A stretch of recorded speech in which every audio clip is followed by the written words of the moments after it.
जय हिंद। आपको part one में हम हाइड्रोलॉजी का एक एक टॉपिक मतलब इवेपोरेशन, ट्रांसपिरेशन, उसके बाद उसका लॉस क्या होता है नहीं होता है, उसके बाद पानी कैसे बनता है, बादल कैसे बनता है, इस सब के बारे में पूरा आपको बता दिए थे। ठीक है। अब पार्ट टू में देखते हैं कि वही जो पनिया आता है उसको कहाँ कहाँ हम लोग अप्लाई कर सकते हैं। ठीक है। और कहाँ मतलब कहाँ से कहाँ आता है, और उसके बाद क्या रिएक्शन उसमें देखने को मिलता है, उस के बारे में हम लोग देखते हैं। देखिए, पहली बात तो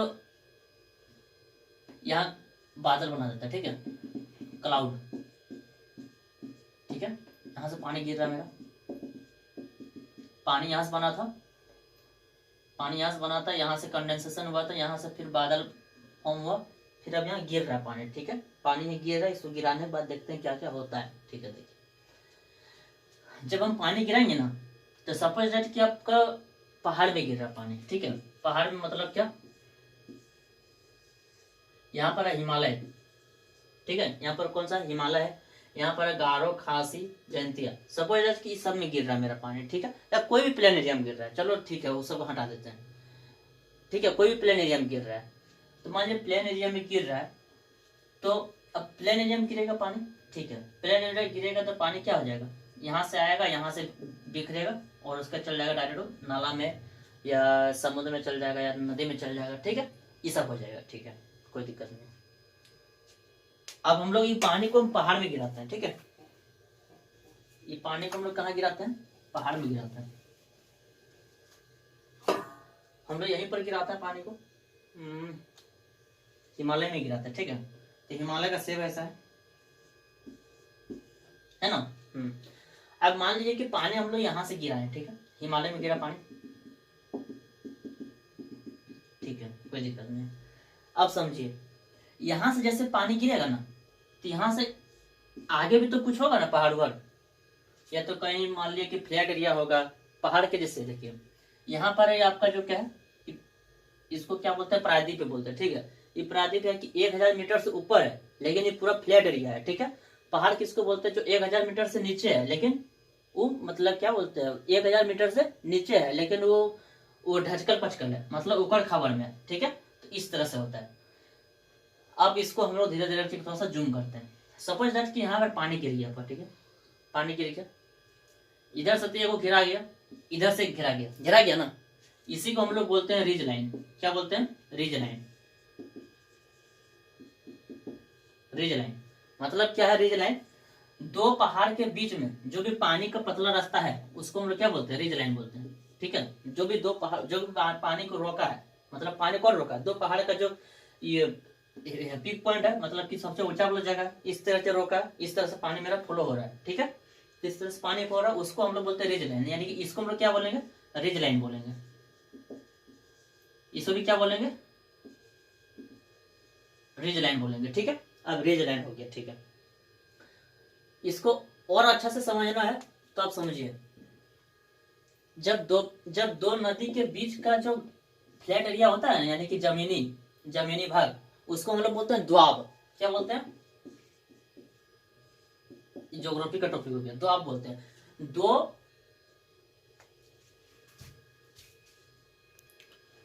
देखिए, दो नदी के बीच का जो भी जमीनी स्तर होता है ना, जो भी जमीनी भाग होता है, मैदानी भाग, उसको हम लोग क्या बोलते हैं, द्वाब बोलते हैं। ठीक है, दो नदी के बीच का, जैसे यहाँ पर सतलज हो गया, यहाँ पर हो गया रावी। ठीक है, तो इसके बीच का जो भी द्वाब है उसको बोलते हैं द्वाब। ठीक है, इसके बीच के जो भी एरिया होता है उसको बोलते हैं द्वाब। इसमें से पंजाब में 5 द्वाब है, 5 द्वाब है। ठीक है, 5 द्वाब को अभी ज्योग्राफी में बता दिया जाएगा। अभी यहाँ पर जाने से क्या किया, अभी सिर्फ कॉन्सेप्ट लीजिए। ठीक है, ठीक है, यहाँ तक तो कोई दिक्कत नहीं है समझने में। ठीक है, अब इसको रिज क्या बोलते हैं, दो पहाड़ के बीच के जो पानी का रास्ता है ना, उसको हम लोग क्या बोलते हैं, रिज, उसको हम लोग क्या बोलते हैं, कैचमेंट बोलते हैं। ठीक है, क्या बोलते हैं, कैचमेंट बोलते हैं। और जो भी रोक के रखा है, जो भी पहाड़वा का जो भी साइज है जो रोक के रखा है, इसको बोलते हैं हम लोग रिज लाइन बोलते हैं। ठीक है, ठीक, कोई दिक्कत नहीं, आगे समझते हैं क्या होता है, नहीं होता है। ठीक है, अब समझिए, यहाँ पर पानी आया, यहाँ पर स्टोर होगा कि नहीं होगा, होगा कि नहीं होगा, उसको हम लोग टेक्निकल भाषा में बोलते हैं क्या, कैचमेंट एरिया। Catchment area. ठीक है, जो भी पानी, जैसे यहाँ पर ये क्या है, कैचमेंट एरिया है, यहाँ पर क्या है, कैचमेंट एरिया, यहाँ से ही पानी फ्लो होगा, यहाँ से ही पानी फ्लो होगा। समझ में आ रहा है, पानी फ्लो कहाँ से होगा, यहाँ से होगा, ठीक है। इसको हम लोग क्या बोलेंगे, कैचमेंट एरिया, इसको क्या बोलेंगे, कैचमेंट एरिया, इसको क्या बोलेंगे, कैचमेंट एरिया। यानी कि दो रिज लाइन के बीच का जो भी सरफेस एरिया होगा तो उसको हम लोग क्या बोलेंगे, कैचमेंट एरिया बोलेंगे, ठीक है। अब कैचमेंट एरिया दो तरह का होता है, समझिए। एक होता है ओपन,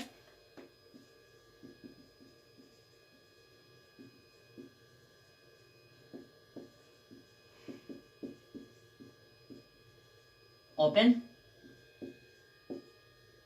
क्लोज, ठीक है, ओपन क्लोज। आप समझिए, ओपन है और क्लोज है। ओपन किसको बोलेंगे, क्लोज किसको बोलेंगे, देखिए बाबू ध्यान से। जो भी यहां से पानी आ रहा है ना, जो भी यहां से पानी आ रहा है, एक थोड़ा सा गटई जैसा बन गया है, मतलब पोखरा जैसा बन गया, तालाब जैसा बन गया, इसके आगे कहीं पानी फ्लो हो ही नहीं रहा है, इसको हम लोग क्या बोलेंगे, इसको हम लोग बोलेंगे close, close, close catchment. Open catchment क्या है, यहाँ से पानी फ्लो हुआ, यहाँ से पानी फ्लो होगा, उसका भी समुद्र में मिल गया। जैसे समझिए, यहाँ पर हिमालय है, हिमालय में यहाँ पर जो है मानसरोवर झील है, मानसरोवर झील से यहाँ पर क्या नहीं, सिंधु नदी निकलती है ना, सिंधु नदी निकलती है, यहाँ से जाके हिंद महासागर में मिल जाती है। यहाँ से भी निकलती है, ब्रह्मपुत्र नदी निकलती है, गारो खासी जंडे ऐसे क्रॉस होते होते होते यहाँ पर जो बे ऑफ बंगाल है, बंगाल की खाड़ी, यहाँ पर आके मिल जाती है। इसको हम लोग क्या, कौन सा कैचमेंट बोलेंगे, इसको हम लोग ओपन कैचमेंट बोलेंगे।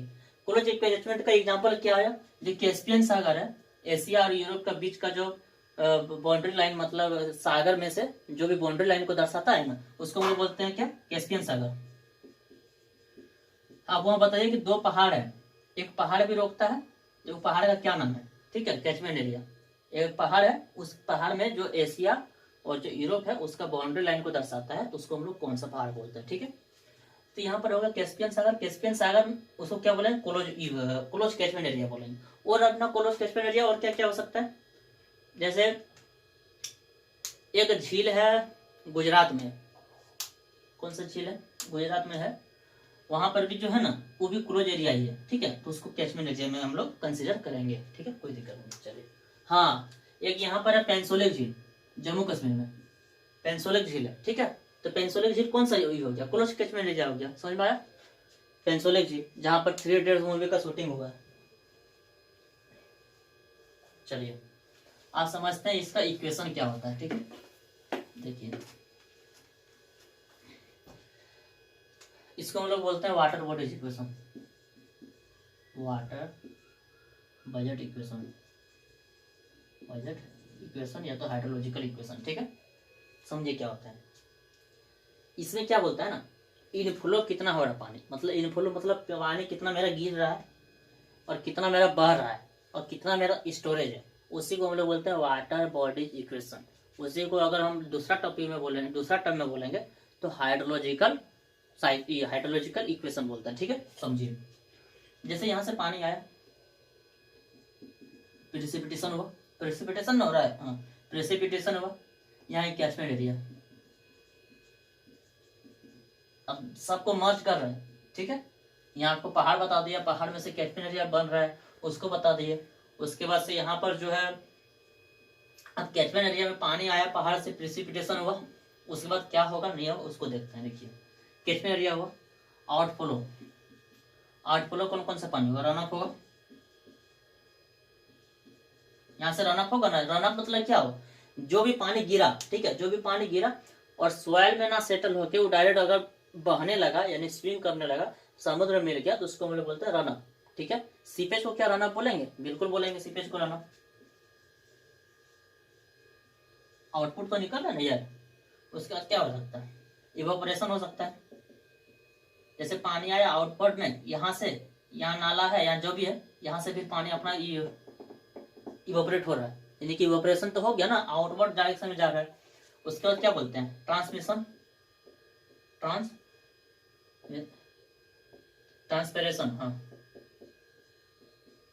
ट्रांसपेरेशन मतलब क्या हो गया कि जैसे मान लीजिए पेड़ है, जो भी यहाँ पर कैपिलरी वाटर है, ये सूखेगा, अपना खाना बनाए, खाना बनाते बाद जो भी पत्तियां बच गया वो यहाँ पर क्या हो जाएगा, बाहर में कर देगा, ऐसे करके सूर्य आएगा ले जाएगा, समझ में आया। ये भी क्या हो गया, ट्रांसपिरेशन नहीं हुआ।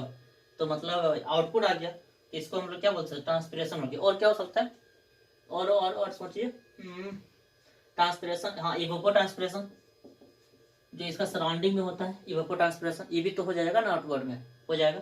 तो इसको हम लोग इक्वेशन के फॉर्म में लिख देते हैं। वाटर बॉडीज इक्वेशन का फॉर्मूला क्या होता है,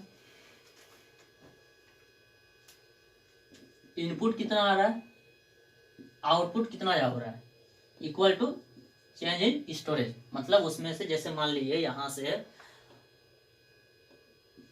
3 kg पानी गया, 3 kg पानी या 3 मीटर क्यूब लिखिए, 3 लीटर लिखिए ना डायरेक्ट, ठीक है। 3 लीटर पानी यहाँ से आया, प्रेसिपिटेशन हुआ, नीचे गिरा, यहाँ आपका बच गया कितना, 2 लीटर, ठीक है। 2 लीटर बचा ना, 2 लीटर बचा, 1 लीटर यहाँ पर रह गया, ठीक है। यानी कि 3 माइनस 2, यहाँ पर क्या लिख सकते हैं, 1 तो लिख ही सकते हैं ना, क्यों, यहाँ से जितना आया, मतलब आपका पानी का कोई इधर नहीं होगा इसमें। ये 2 इक्वेशन का भी यूज, 2 इक्वेशन का यूज होता है, क्वांटिटी इक्वेशन, और conservation of mass. Conservation of mass क्या कहता है कि अगर हम जितना यहाँ दिए, जैसे 3 लीटर पानी गया है, ठीक है, 3 लीटर आया, 3 लीटर आया, तो हमको यहाँ पर 3 लीटर आउटपुट दिखना चाहिए, चाहे आप किधरों से दिखे। जैसे आप ये एग्जाम्पल में लीजिए कि आप क्लास किए, कॉलेज गए क्लास करने, क्लास किए, बैठे, आप पढ़े या नहीं पढ़े, हमको 70% चाहिए, होता है ना। उसको एक मतलब दूसरा इमेज से देखेंगे तो टीचर समझ आएगी कि लड़का क्लास किया है, भले वो कुछ सीखा है नहीं सीखा है, उससे कोई दिक्कत नहीं है। लेकिन टीचर अगर पढ़ा रहा है 75%, तो स्टूडेंट को भी रहना चाहिए 75%, ठीक है। भले वो कुछ सीखे ना सीखे, कोई दिक्कत नहीं है, मतलब हम जितना दे रहे हैं उतना तुम समझो, भले तुम पढ़ो नहीं पढ़ो, उससे हमको कोई लेना देना नहीं, ठीक है।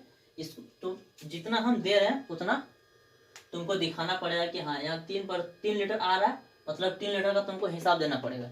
जैसे घर से दिया पैसा हमको 500 रुपया, 500 रुपया में भले तुम आगे चढ़ा बढ़ा के बोल दो, लेकिन हमको 500 रुपया का हिसाब दो, ठीक है। उसको बोलते हैं conservation of mass. Quantity equation क्या हो गया, अब मान लीजिए क्वांटिटी इक्वेशन में जैसे यहाँ कि हम कोई भी काम कर रहे हैं, ठीक है, कोई भी काम कर रहे हैं, जैसे हम कहीं जा रहे हैं तो 2 मीटर पर सेकंड के हिसाब से गए, लेकिन हमको पहुंचना कितना में है, 10 मिनट में ही पहुंचना है, ठीक है। यहाँ से यहाँ 10 मीटर में ही पहुंचना है, ठीक है। यहाँ से यहाँ गए हम 2 मीटर पर सेकंड, 2 मीटर पर सेकंड, तो यहाँ से यहाँ हमको 8 मीटर पर सेकंड जाना पड़ेगा ना, तब ना हम यहाँ 2 मिनट में पहुंचेंगे, ये 2 सेकंड में, समझ में आया। यहाँ हम धीरे चल गए, अचानक से चल जाएंगे, यानी कि इसमें वेलोसिटी महत्वपूर्ण रखता है, किसमें, कंटिन्यूटी इक्वेशन में, ठीक है।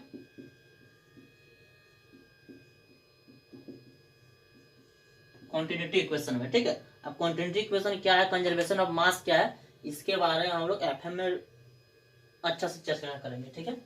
तो यहाँ पर एक कंजर्वेशन ऑफ मास हो गया और कंटिन्यूटी इक्वेशन, दोनों के इक्वेशन के ऊपर बेस्ड है ये वाला जो वाटर बजट इक्वेशन है ना वो, ठीक है।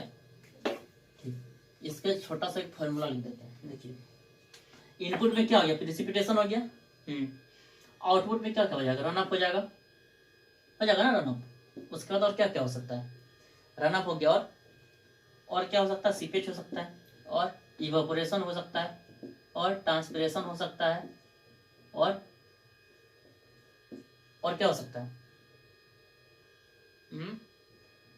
और इवापोरेशन, ट्रांसपिरेशन, सीपेज, हाँ इवोपो ट्रांसपिरेशन हो सकता है, इसको ई से डिनोट कर देते हैं, इक्वल टू डेल एस, ठीक है। चेंज इन स्टोरेज, कितना मतलब मेरा पानी बच गया है उसको बोलते हैं, ठीक है। यहाँ तक तो कोई दिक्कत नहीं है। ये हो गया आपका जाके इक्वेशन 1, ठीक है। इसी में से आपको एक क्वेश्चन दे देगा कि बताइए तो इसमें से कौन सा क्या है, कौन सा क्वेश्चन में कि इसमें से कौन सा इनपुट है कौन सा आउटपुट है, इसमें से आपको ऑप्शन दे देगा, आपको चुनना होगा, इतना इक्वेशन तो लिखना भी नहीं पड़ेगा, ठीक है। तो ये सब हो गया। उसके बाद आगे है वाटर बजट इक्वेशन हो गया,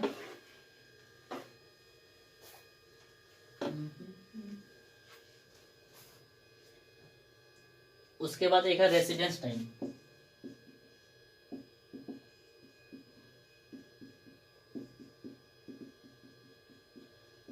रेसिडेंस टाइम समझिए क्या होता है। देखिए रेसिडेंस टाइम ये बताता ना कि एक फेज से दूसरा फेज में, एक फेज को चेंज करने में कितना टाइम लग रहा है, उसको हम लोग बोलते हैं रेसिडेंस टाइम।